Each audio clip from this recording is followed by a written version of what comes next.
Part 2, this is about a magic potion.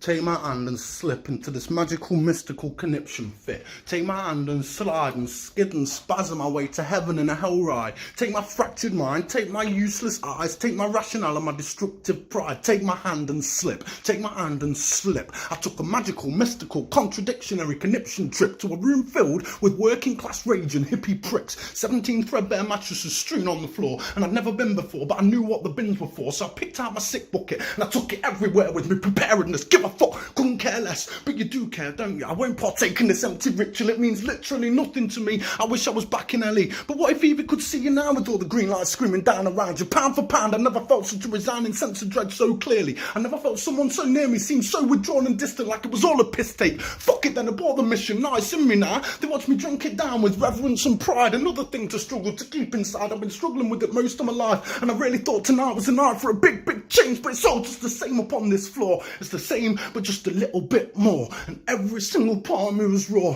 It was a cold, dark night, and every single part of me was raw. It was the worst fucking night of my life. And then at the end of the first night, I spoke to my dad. Not physically, not visibly, not audibly, but as clear as any conversation I've ever had.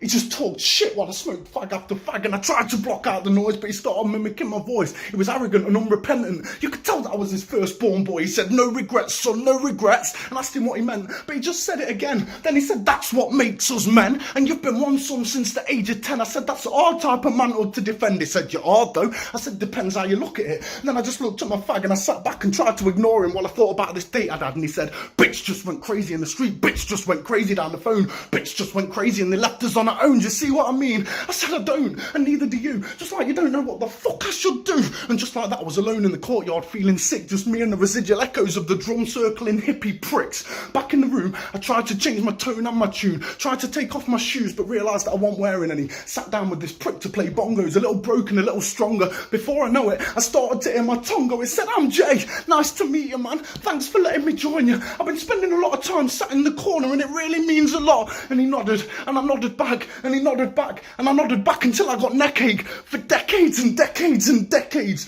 The next day was a different story altogether. Working class rage and hippie pricks, vultures of a feather. I drank a bigger dose this time and I didn't vomit for almost an hour. Settler checks ghosts up in a tree outside, such lovely weather. And as I fell apart, we came together. And as I lost my mind, we felt better. And as I died, we lived forever. An inadequate writer, such as myself, could never describe it at his best. There was nothing but a feeling left.